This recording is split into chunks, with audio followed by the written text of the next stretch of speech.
आओ सीखे और सिखलाएं, मिलके सोचें और समझाएं, सभी देखें सबको दिखाएं। पर क्या सीखे और क्या देखे? Story time, story time, story time with Aliya. Story time, story time, story time with Elia.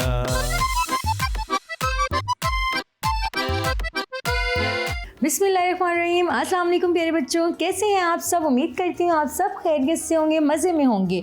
और सबसे इम्पॉर्टेंट काम जो आप कर रहे होंगे वो ये कि हमारी कहानियाँ रोज़ सुन रहे होंगे, क्योंकि मैं आपके लिए लेके आती हूँ बहुत ही इंटरेस्टिंग और मज़ेदार सी कहानियाँ, जिसमें होता है बहुत ही इंटरेस्टिंग सा मॉरल लेसन, जिसको आपने अपनी ज़िंदगी में अप्लाई करके बनना है एक बहुत ही अच्छे से बच्चे।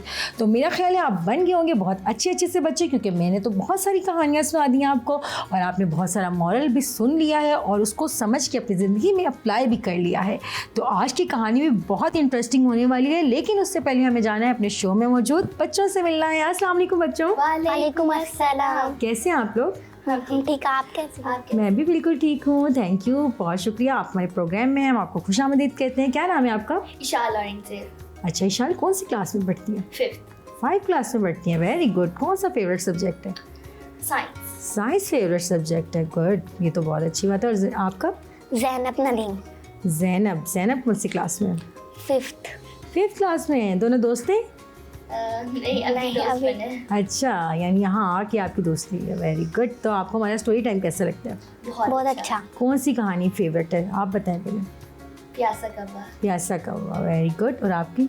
प्यासा कौवा। प्यासा कौवा अच्छी लगी है। चलें भाई, इसका मतलब आप लोग भी बार बार कोशिश करते हैं और फिर उसको अचीव कर लेते हैं। बहुत मजे। अरे आपने मुझे बबलू की याद दिला दी और मुझे तो भूल ही गया था कि बबलू भी हमारे साथ मौजूद है। अस्सलाम वालेकुम बबलू। वालेकुम अस्सलाम। बाजी कैसी है? मैं बिल्कुल ठीक हूँ, आप सुनाएं, आप बड़ा तैयार श्यार हुए हैं आज। अरे बाजी, आपको अंदाजा तो हो गया बच्चों की बातों से कि मैं तो सेलिब्रिटी बन गया हूँ। मेरे बगैर तो आपका स्टोरी टाइम कोई देखे ही ना। अच्छा, ये तो बात सही है। पता आप मेरी फेवरेट हो। Oh thank you. देखा बाजी, ये तो बात है मेरे बबलू। बगैर आपका ये जो शो है बंद। हाँ सही। सारे अच्छा, मुझे ही देखना चाहते हैं, मुझसे बातें करना चाहते हैं, मुझसे सही, मिलना चाहते हैं। अरे बच्चों कैसे हो? ठीक ठीक है। बच्चे बिल्कुल आप ठीक है। कैसे हैं? मैं ठीक ठाक मजे में, आज फ्रेश खाना खा के आया हूँ। हाँ लग रहा है, बहुत फ्रेश बातें करें। बड़े आप जो हुए मेरा प्राउड पता चल रहा है आपका अरे बच्चों बाजी, आज ये तो आपको पता है मेरे बगैर तो जीरो है, जीरो। कौन जीरो है? ये आपका शो। अरे बबलू ऐसी बात बिल्कुल नहीं है। अभी मैं आपको बताऊं, आपके बगैर जीरो अगर आप ना भी हो तब भी हम अच्छा प्रोग्राम कर सकते हैं, क्योंकि कहानियां तो मैं ही कर सुनाती सकते, हूँ। बच्चे सिर्फ मुझे देखना चाह रहे हैं। अच्छा ऐसा है बच्चों, आपको मेरी कहानियां नहीं अच्छी लगती? आपकी कहानियां बहुत अच्छी हैं। आप बताइए बबलू। फेवरेट है। देखें, आप बताएं बबलू। देख ले, अभी आपने समझाया है ना बच्चों को, ऐसा बोलो ऐसा बोलो। नहीं मैंने तो नहीं बताया ना आपको। देख ऐसा बिल्कुल नहीं होता बबलू। सम टाइम बच्चों ऐसा होता है कि हर इंसान अपने आप को इम्पोर्टेंट समझता है, लेकिन ऐसा होता नहीं है। अगर आप में से कोई एक भी, यानी टीम में से कोई एक भी मेंबर मिस हो जाए, तो वो जो बंदा अपने आप को इम्पोर्टेंट समझ जाए, तो उसका भी कोई वैल्यू नहीं रह जाती बबलू। अगर मैं नहीं होंगी और मैं कहानी नहीं सुनाऊंगी तो बबलू का यहाँ क्या फ़ायदा? कुछ भी नहीं है बबलू। लेकिन बाजी, मेरे बगैर आप लोग जीरो हो। अरे बबलू यही कहने लगी हूँ, अगर मैं सिर्फ स्टोरी सुनाऊंगी तो बच्चों को भी मज़ा नहीं आएगा। अगर बबलू नहीं होगा तो फिर मैं भी बिल्कुल इम्पोर्टेंट नहीं रह जाऊंगी। इसलिए हम दोनों, हाँ जी, हम दोनों एक दूसरे के लिए इम्पोर्टेंट है बबलू। हाँ ये तो है। तो बच्चों, मैं अगर आपसे बात करूं, जैसे कि आप अगर स्कूल में जाते हैं तो टीचर ना हो तो फिर क्या फायदा उस स्कूल का, जिस स्कूल में फिर मैं टीचर बन जाऊंगा, सबको पढ़ाऊंगा। और बबलू से अगर आप पढ़ेंगे तो आपको पता है आपका क्या अंजाम होने वाला फर्स्ट है? आएंगे सारे फर्स्ट आएंगे नीचे से। जी। हाँ जी बच्चों, आपको पता है बबलू कितना लाइक है? जी पता। कितने मार्क्स लेता है? 10-20 लेते हैं बबलू। बताएं जरा, लास्ट टाइम आपके कितने मार्क्स आए थे? बाजी 20 थे। 20। और कितने में से आए थे? 100 में से। हाँ जी, इतना लाइक है हमारा बबलू। तो बाजी अच्छे नंबर है ना ये? बहुत अच्छे, 0 से तो बहुत अच्छे। मेरे एक दोस्त के 17 आए थे। अच्छा, तो फिर तो यानी आप कि बहुत। मेरे उससे 3 नंबर ज्यादा है। बच्चों इसका आपको मतलब पता मैं लायक हूँ। बहुत आपके लाइक है किसी आप। फ्रेंड के 50 आए? 15 आए थे, 50 नहीं। 50 आए थे आपके और आपके फ्रेंड के, जो आपके फ्रेंड हैं उन्हीं के सबसे कम आए थे, बाकी सबके ज़्यादा आए थे क्लास में। बल्कि एक बच्चे ने आपको 100 तो आउट ऑफ 100 लिए थे मार्क्स। अरे बाजी क्या फायदा इतने नंबर लेने का। क्या फ़ायदा बबलू, लाइक होता है वो बच्चा, यानी वो अपनी पढ़ाई को प्रॉपर कर रहा होता है, इसलिए प्रॉपर नंबर लेता है। अरे बाजी उसे कोई फिर बुलाता भी नहीं है, वो किसी से बात ही नहीं करता, ना खेलता है, तो क्या फायदा, बोर। नहीं, ये भी गलत बात है कि अगर आप पढ़ाई में अच्छी हैं तो आपको हर चीज़ को मैनेज करना चाहिए, हर चीज़ मैनेज करके चलनी चाहिए ना सर। Yes. तो क्या कहते हैं आप लोग पढ़ाई में कैसे हैं? बहुत अच्छे हैं। बहुत अच्छे हैं, सही मार्क्स लेते हैं। जी। वेरी मैं गुड, फर्स्ट आई थी इस साल। Very good. यानी कि 1 नंबर लिया, बताएं, आपने 100 में से 1 मार्क्स लिया था। नो, तो फिर फर्स्ट कैसे आई। बबलू के नज़दीक आपको पता है कि फर्स्ट वो आता है जिसका 1 नंबर आता है। ये तो आपकी अक्लमंदी का इंतहा है बबलू। अरे बाजी हर बार समझा चुका, अब नहीं समझाऊंगा मैं आप। मैं भी आपको हर बार समझा चुकी हूँ, आपको भी समझ नहीं आती ना बबलू। खैर छोड़े, आपको समझाने का फ़ायदा कोई नहीं, हमारे शो में इतने मज़ेदार बच्चे बैठे हैं, हमें तो उनसे गपशप करनी है। आपसे मैं नाराज़ हो गई हूँ आज। अरे बाजी क्यों। आप रहने दें, आपको समझ नहीं आती। ज़ैनब अच्छा। आप मुझे बताएं, ज़ैनब से मैं बात कर रही हूँ, अब आप चुप करके बैठे थोड़ी जी देर। बाजी। चलें, गुड। ज़ैनब आप मुझे बताएं कोई अच्छी सी पोइम जो आपको पता है बहुत सारे व्यूअर्स आपको देख रहे हैं, उन्हें भी तो पता चले कि हमारे शो में ज़ैनब आई है और उसको बहुत कुछ आता है। तो आप बताएं आपका क्या टैलेंट है, किस चीज़ को आप हमें सुनाएंगी? कोई पोइम, कोई तराना, कुछ भी? मैं नाच सुनाऊँ। नाच सुनाएंगी, वेरी गुड। चलें फिर जल्दी से हमें नाच सुनाएं। तेरे सदके में आका सारे जहाँ को दीन मिला, बेदीनों ने कलमा पढ़ा, ला इलाहा इल्लल्लाह हस्बी रब्बी जल्लल्लाह माफी कल्बी गैरुल्लाह नूरे मोहम्मद सल्लल्लाहु ला इलाहा इल्लल्लाह। वेरी गुड, बहुत अच्छी सुनाई आपने हमें नात। और आप क्या सुनाएंगी? मैं तराना सुनाऊंगी दिल की हिम्मत वतन। ओह वाह, ज़बरदस्त। चलें जल्दी से दिल सुनाइए। की हिम्मत वतन, अपना जज्बा वतन, मन की सच्ची लगन, सीधा रास्ता वतन, खाई है ये कसम, खाई है बाहुदा, सुन ले दुश्मन सभी, ये वतन है सदा, हर दिल की आवाज़, दिल की आवाज़, पाकिस्तान जिंदाबाद। वेरी गुड, बहुत अच्छी पोइम, बहुत अच्छा तराना सुनाया है। मुझे बच्चे पोइम सुनाते हैं तो इसलिए बहुत अच्छा सुनाया। बबलू कैसा लगा? वेरी गुड, पाकिस्तान जिंदाबाद। बच्चों, इसके साथ ही हम अपनी कहानी की तरफ बढ़ते हैं। कहानी बहुत लेट होगी, तो कहानी को शुरू करने से पहले हमें जाना है बच्चों, आपको पता ही है कहाँ जाना है, एक छोटी सी ब्रेक पे। तो कहीं भी मत जाएगा, देखते रहे स्टोरी टाइम विद एलिया। आओ सीखे और सिखलाएं, मिलके सोचें और समझाएं, सभी देखें सबको दिखाएं। पर क्या सीखें और क्या देखें? Story time, story time, story time with Aliya. Story time, story time, story time with Elia.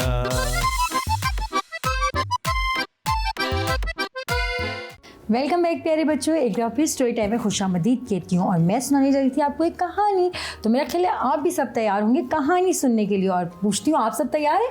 ये सुनाओ कहानी फिर। जी। बबलू? अरे मैं तो तैयार ही रहता हूँ बाजी, आपको पता जी तो जी, है, मुझे पता है आप सब भी क्योंकि तैयार हैं। आपने हमें जंगल की सैर करवानी होती है। जी, जंगल की सैर करवानी है मैंने आज आपको, लेकिन मैंने आज आपको एक ख़ास कहानी सुनानी है। आपको पता है अभी मेरी और बबलू की एक कन्वर्सेशन चल रही थी, जिसमें मैं बबलू को ये समझा रही थी कि किसी को भी अपने आप को बहुत सुपीरियर नहीं समझना चाहिए। अल्लाह ताला ने हर एक जानदार को पैदा किया है, तो हर एक जानदार का पैदा करने का कोई ना कोई मकसद ज़रूर है, और वो सोसाइटी में कुछ ना कुछ इंपॉर्टेंस ज़रूर होता है। जैसे टीचर की इंपॉर्टेंस मैंने आपको बताई थी। जिस तरह मैं यहाँ बैठी हूँ तो मैं अकेली प्रोग्राम नहीं कर सकती, मेरे साथ पूरी टीम है। अगर टीम नहीं होगी तो मैं कुछ भी नहीं हूँ, मेरी कहानियाँ कुछ भी नहीं हैं। मैं घर में बैठ के किसको कहानी सुनाऊँगी? मेरी कहानियाँ आप तक पहुँचने के लिए एक पूरी टीम होती है। इसी तरह टीचर का काम है, इसी तरह अगर कोई ऑफिस है तो वहाँ पर एम्प्लॉयज़ हैं, अगर एम्प्लॉयज़ नहीं होंगे तो उस ऑफिस का कोई फ़ायदा नहीं है। तो इसी को मैंने इस मैसेज को समझाने के लिए बहुत ही इंटरेस्टिंग कहानी बनाई है, जिसको आप सुनेंगे तो मेरा ख्याल है आपको भी बहुत मज़ा आने वाला है। तो कहानी की तरफ बढ़ते हैं। कहानी में एक बहुत बड़ा सा जंगल है जिसमें रहता होता है एक बहुत ताकतवर और बहुत बड़ा और हेल्दी हाथी। उस हाथी के अंदर एक आदत थी कि उसको हमेशा कमज़ोर लोगों को तंग करने में बहुत मज़ा आता था। जिस जंगल में हाथी रहता था वहाँ पे एक बहुत बड़ी कम्युनिटी खरगोश यानी रैबिट्स की रहती थी। बच्चों आपको पता है रैबिट्स? यस, यस, खरगोश किस कलर के होते हैं? वाइट। वाइट कलर के होते हैं और अरे बहुत ब्लैक होते हैं, ये नहीं पता। देखा ना, अब ये किसी मुर्गी को कह रहा होगा रैबिट। अच्छा बबलू बताएंगे रैबिट कैसे होते हैं, क्या उनकी क्वालिटीज़ हैं? अरे वो रैबिट जो होते हैं पानी में रहते हैं। अच्छा। ऐसे ऐसे ऐसे ऐसे तैरते हैं। ऐसे ऐसे से तैरती वो से। बड़े डक्स नहीं तैरती। वो तो डक्स तैरती हैं, फिश तैरती है। रैबिट तो हमने आज तक वैसे नहीं, लेकिन बबलू ने कोई अरे pattern देखा होगा। नहीं कोई बात बाजी, नहीं। हाँ हाँ बबलू। रैबिट जो होता है ना उसके जो ऊपर होती है ना बहुत हार्ड होता है, वो पानी में रहता है और बाहर भी आके रहता है। सही, वेरी गुड। बच्चों ये मगरमच्छ की बात कर रहे हैं। अरे नहीं बाजी, मगरमच्छ का तो मुझे पता है। अच्छा। वो गोल सा होता है ना, गोल सा ये होता है। रैबिट जो उसके ऊपर हार्ड होता है। आपने एक बार रैबिट की कहानी भी सुनाई थी। ओ, ये कछुए की बात कर रहे अरे हैं। बाजी, कछुए और खरगोश की कहानी में आप खरगोश को भूल गए और आपको खरगोश कैरेट कछुआ। खाता हाँ है। जी, कैरेट खाता है। खैर बबलू आप परेशान ना हो, हम यहाँ बैठे हैं आपको सिखाने के लिए। आप स्क्रीन पे देखें, ये होता है खरगोश। ओहो, अरे ये तो वो है जो मेरी सारी गाजरें खा जाता है। हाँ जी, ये वही है जो आपकी सारी गाजरें खा जाता है। खैर बच्चों, आपको अंदाज़ा हो गया होगा बबलू की अक्लमंदी का, लेकिन आज हमने इसको सिखाना है एक बहुत इंपॉर्टेंट सा मॉरल लेसन, जिसको में इसको पता चलेगा कि ये काम बिल्कुल नहीं करना है। तो बच्चों ऐसे ही होता है, हाथी जो होता है बहुत एक्सपीरियंस समझता होता है, लेकिन वहाँ पे मौजूद छोटे छोटे खरगोश जो होते हैं बहुत ज़्यादा मिकदार में होते हैं और बहुत ज़्यादा उनकी कम्युनिटी वहाँ रहती होती है। एक दिन हाथी को पता चलता है यहाँ पे तो रहते हैं खरगोश, अब तो बड़ा मज़ा आने वाला है। वो कहता है अरे वाह, अब तो मज़ा आएगा, ये इतने इतने से खरगोशों को मैं तो खूब तंग करूँगा, खूब जो है इनकी नाक में दम कर दूंगा। और बच्चों आपको पता है वो वाकई में ऐसे करता है। रोज़ वहाँ से उनके कम्युनिटी के पास से ज़ोर ज़ोर से गुजरता है, कभी शोर मचाता है, कभी उनके घर तोड़ देता है, कभी कुछ करता है, कभी कुछ करता है। आखिरकार खरगोश बहुत परेशान हो जाते हैं। वो कहते हैं कुछ तो करना पड़ेगा इस हाथी का। तो वो फिर बच्चों एक प्लान बनाते हैं और एक प्लान के मुताबिक वो ये चाहते हैं कि हाथी को ये सबक सिखाया जाए कि वो किसी को भी कमज़ोर ना समझे, क्योंकि अच्छा, खरगोश वो फिर जंगल में एक स्कूल बनाएंगे, वहाँ पे हाथी को सबक सिखाएंगे कि ऐसे पढ़ो 1 2 3 4 5। फिर हाथी तो की भी पोजीशंस पोजीशंस आ जाएंगी। जी। बिल्कुल ठीक। हाँ बबलू, आप जरा खामोश रहे। कहानी सुनाना मेरा काम है और कहानी सुनना आपका काम है, और आप सिर्फ सुने। अरे बाजी, आप ही तो कह रही सबक सिखाएंगे सबक सिखाएंगे, इसका मतलब है स्कूल पहले बनाएंगे। नहीं, यानी उसको बताएंगे कि तुम कहाँ गलत थे, यानी उसको एक मॉरल लेसन देंगे। अच्छा। ठीक है, ये वो वाला सबक नहीं है कि जो आपको नहीं आता वो हम हाथी को कैसे पढ़ा सकते हैं। एंड में कोई लेसन होता है। हाँ जी, अच्छा जी बिल्कुल। अरे बाजी, वो लेसन का मुझे पता है, अम्मी इतना डालती है ना सालन में। अरे हद है बबलू, मैं लेसन की बात कर रही हूँ, लेकिन अगर मैं सबक कहूँगी तो आपने कहना सबक 1 2 3 पढ़ा रही थी और अब लेसन को आपने लेसन से मिला दिया। वो लेसन होता है। अच्छा, यानी कि हम लेसन। वो नहीं देते हैं। एंड में हाँ। एक मॉरल होगा। हाँ जी, लेसन वो होता है जिसमें मॉरल मिलेगा। अच्छा, जी, चलो। यानी कि सबक मिलेगा। सबक मिलेगा, सबक मिलेगा बच्चों। उफ, मेरी तो बस हो गई बबलू को समझा समझा के। उम्मीद करती हूँ कि आपको समझ आ रही होगी मेरी बात। तो कहानी कुछ ऐसे है कि भाई खरगोश सोचते हैं कि हमें अब सिखा रहे हैं सबक, किसको? हाथी को। हाथी भी जो है बहुत तंग करता था उन्हें, क्योंकि वो अब बहुत तंग आ गए थे, इसलिए उन्होंने ये प्लान बनाया कि एक हम कंपटीशन करवाते हैं, यानी खरगोश का और हाथी का। तो फिर वो जाके हाथी से बात करते हैं और कहते हैं कि तुम हमारे साथ एक कंपटीशन करो, जिसमें अगर तुम जीते तो तुम चाहे जो मर्जी सलूक फिर हमारे साथ करना, फिर हम तुम्हें नहीं कहेंगे, लेकिन अगर हम जीते तो फिर क्या होगा, तुम्हें हमारी बात माननी पड़ेगी और हमें कभी भी तंग नहीं करोगे तुम, और हमें पुरसकून होकर रहने दोगे। हाथी बड़ा मुस्कुराता है और वो कहता है अरे मुझसे कंपटीशन करोगे? तुम ठहरे इतने छोटे छोटे से, मैं इतना बड़ा, हर मुकाबले में आराम से जीत जाऊंगा। वो कहते हैं चलो ठीक है, ये तो अच्छी बात है, चलो हम लोग फिर करेंगे एक रेस का मुकाबला। तो हाथी कहता है अरे वाह, ये तो मेरे बाएं हाथ का काम है, यानी बहुत आसान काम है, मैं तो फटाफट से रेस पूरी जीत लूंगा। क्योंकि खरगोश बहुत छोटे छोटे होते हैं, हाथी बहुत बड़ा होता है। जब हाथी तेज भागेगा तो वो तो खरगोश को आराम से नीचे छोड़ लेकिन देगा। उसमें होगा ये कि हाथी को रास्ते में नींद आ जाएगी और खरगोश जो है वो आगे चला जाएगा। वो कहेगा मैं तो इसलिए सो गया था कि मैं तो पहुंच जाऊंगा पहले। ये तो कहानी मैंने सुनी हुई है बाजी। ये मैंने सुनाई है, लेकिन ये एक और रेस थी, वो कछुए और खरगोश की थी। इसमें हाथी और खरगोश है। बबलू अब कहानी सुन लीजिए आप। जी जी सुनाए, लगता है इसमें कुछ नया होने वाला है। जी, इसमें कुछ नया होने वाला है। इसमें बहुत इंटरेस्टिंग सा मोरल लेसन आपको मिलने वाला है। होता ये है कि बच्चों वो दिन आ जाता है जिस दिन होनी होती है रेस। फिर हाथी बहुत खुश होता है। हाथी को पता था कि मैं तो यूं हूँ, मैं तो फौरन पहुंच जाऊंगा। हाथी को अपने ऊपर बहुत गरूर भी था और वो अपने आप को बहुत सुपीरियर समझता था। वो कहता था कि मैं ही हूँ जो पूरे जंगल में सबसे ज़्यादा ताकतवर हूँ, यानी हेल्दी हूँ, मैं किसी को भी चाहे परेशान कर लूँगा। क्योंकि खरगोश उसको बहुत ज़्यादा तंग करते थे, तो इसलिए वो बहुत ज़्यादा परेशान हो गए थे। तो उन्होंने ये रेस ज़रूर करनी थी, चाहे किसी भी हाल में उन्हें जीतना भी था, क्योंकि उन्हें जान छुड़ानी थी हाथी से। हाथी बड़ी जब रेस स्टार्ट होती है बहुत सुकून से आराम से चलता है। जैसे ही वो आराम से चलता है उससे होता है मैं तो तेज़ ज़रा से भी भागूंगा, मैं तो जल्दी पहुंच जाऊंगा। क्योंकि वो खरगोश तो बहुत छोटे छोटे थे। लेकिन जैसे ही वो थोड़ा सा आगे बढ़ता है, देखता है खरगोश उससे आगे होता है। वो कहता है अरे इनकी इतनी हिम्मत, ये मुझसे कैसे आगे निकल गए। वो थोड़ा तेज़ भागता है। जैसे ही वो तेज़ भागता है, देखता है खरगोश फिर उससे आगे होते हैं।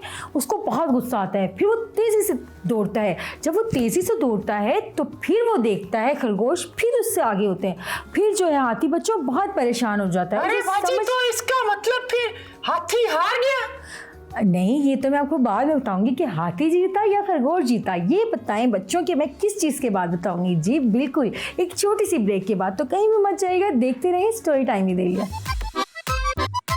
आओ सीखे और सिखलाएं, मिलके सोचें और समझाएं, सभी देखें सबको दिखाएं। पर क्या सीखे और क्या देखे? Story time, story time, story time with Delia. Story time, story time, story time with Delia. Welcome back प्यारे बच्चों, एक दफ़ा फिर स्टोरी टाइम में खुशामदीद कहते हैं। तो बच्चों क्या हुआ था, हमें ये जानना था कि खरगोश जीता या हाथी। तो भाई खरगोश जो थे बार बार हाथी से आगे थे और हाथी बहुत परेशान हो गया था कि ऐसा क्यों हो रहा है। आखिरकार बच्चों एंडिंग लाइन आ जाती है, यानी विनिंग पॉइंट की लाइन आ जाती है और देखते ही देखिए खरगोश जो है वो विनिंग लाइन क्रॉस कर जाता है। हाथी बहुत परेशान होता है, खैर वो बहुत शर्मिंदा भी होता है और जाके अरे अपोलोजाइज हाथी करता हार है। गया, क्या फायदा है तुझे इतना बड़ा होने का? जी। खरगोश से हार गए। हाँ जी, लेकिन खरगोश जीत गए। बच्चों हाथी यहाँ बहुत शर्मिंदा होता है और जाके जो है खरगोश से सॉरी करता है कि भाई मुझसे गलती हो गई और मुझे समझ नहीं आया कि मैं कैसे जो है ये रेस हार गया। खैर बच्चों मैं अब आपको बताती हूँ कि खरगोश कैसे ये रेस जीत गए। ये बात आप भी सोच रहे होंगे कि खरगोश कैसे रेस जीत गए, वो तो बहुत छोटे थे। तो बच्चों उसने ना गाजरें खाई होंगी बहुत ज्यादा, तो वो एक्टिव हो गया, फिर वो भागता गया। नहीं बबलू, खाने की बात नहीं है यहाँ पे। आपको पता है जब कमज़ोर होता है या कमतर होता है या उसमें कुछ क्वालिटीज कम होती हैं तो वो फिर गलत तरीके से गलत ट्रिक्स इस्तेमाल करते हैं। और ये भी एक गलत बात है। जब यानी चीटिंग। जी, और खरगोश ने बच्चों यहाँ पे चीटिंग की थी, यानी लेकिन बच्चों यहाँ पे खरगोश ने चीटिंग क्यों की थी, इसकी वजह भी हाथी था। हाथी ने उन्हें इतना तंग और परेशान कर दिया था कि वो मुख्तलिफ ट्रिक्स यानी चीटिंग करने पे मजबूर हो गए थे। लेकिन आपको पता है बच्चों चीटिंग करना तो अच्छी बात नहीं है, लेकिन अगर इसी तरह लोग यानी कमज़ोर लोग चीटिंग करते रहेंगे तो जो सोसाइटी है हमारी वो ख़राब हो जाएगी और बिगाड़ पैदा हो जाएगा। लेकिन इस कहानी में खरगोश ने चीटिंग क्या की थी? खरगोश ने बाजी ये तो बताएं चीटिंग क्या की? बबलू मैं चीटिंग बताने लगी हूँ। दरअसल खरगोश जो थे, एक जैसा खरगोश बहुत सारे इकट्ठे करके उसने अपनी जो ट्रैक था, विनिंग ट्रैक जो रेसिंग ट्रैक था, वहाँ पे बहुत सारे जो थे रैबिट्स खड़े कर दिए थे मुख्तलिफ जगहों पे। जैसे ही हाथी आगे निकलने लगता था तो एक रैबिट नया निकलता था पीछे वाला पीछे ही रुक जाता था और आगे वाला निकल के आगे चला जाता था। अरे वाह, ये वाह तो नहीं, बड़ा चीटिंग थी बबलू। अरे बाजी, लेकिन दिमाग कैसा था उसके पास, बिल्कुल मेरे जैसा। जी ऐसा ही, बिल्कुल आपके जैसा, यानी चीटिंग करने वाला नहीं दिमाग। बाजी, यूनिक यूनिक। यूनिक नहीं था बच्चों। अब आप मुझे बताएं कि हमें क्या इस कहानी से मोरल हमें लेसन है? बाजी मैं बताऊंगा पहले। आप बता दे पहले। इस कहानी में था कि गरूर का सर ऊंचा। हाँ गरुड़ का सर जबरदस्त, नीचा। अरे नहीं बाजी, हाथी है ना बड़ा, तो उसने गरूर किया, हाथी का सर ऊंचा होता है अरे तो गरूर का वाह। सर ऊंचा। हम बबलू की सोच तक कैसे पहुंच सकते हैं? बबलू जी। खेड़ा इतना अक्लमंद, यानी हाथी तो ऊंचा है, उसका अगर सर नीचे खरगोश कैसे हो गरूर सकता? करता तो फिर हो रहा था गरूर का सर नीचा। वेरी गुड, बहुत अक्लमंद। क्या ही बात, क्या कहने, आप बताएं आपको क्या समझ आई? मुझे कि हमें इससे ये सबक मिलता है कि हमें कभी चीटिंग नहीं करनी चाहिए। वेरी और गुड। हमें खुद पे इतना गरूर नहीं होना चाहिए कि अपने हम आप को दूसरों सुपीरियर नहीं समझना चाहिए। Very good. कि हर किसी को हम हमेशा ये कहते रहें कि आप लोग मतलब हार जाओगे, और हमें चीटिंग भी नहीं करनी चाहिए थी, लेकिन हाथी को सबक सिखाने का यही तरीका था। ये भी बिल्कुल ठीक है कि यानी अभी यहाँ पे बच्चे भी यही सोच रहे हैं कि खरगोश को यही करना चाहिए था, क्योंकि हाथी ने उन्हें तंग ही बहुत कर दिया था। बच्चों, जो इस तरह के लोग होते हैं हमारी सोसाइटी में, जो अपने आप को बहुत सुपीरियर समझते हैं, वो लोगों को यानी कमज़ोर लोगों को बुराई करने में मजबूर कर देते हैं, और जब बुराई होती है तो सोसाइटी जो है बिल्कुल तबाह बर्बाद हो जाती है। तो इसी तरह आज की कहानी मेरा ख्याल है आपको अच्छी लगी होगी। तो अगर अच्छी लगी है तो अपना फीडबैक देना बिल्कुल नहीं भूलना है। इंशाल्लाह एक नई कहानी के साथ मैं, बबलू और बच्चे फिर हाजिर होंगे। तब तक के लिए मुझे दीजिए इजाजत। अल्लाह हाफिज। आओ सीखे और सिखलाएं, मिलके सोचें और समझाएं, सभी देखें सबको दिखाएं। पर क्या सीखे और क्या देखे? Story time, story time, story time with Delia. Story time, story time, story time with देलिया।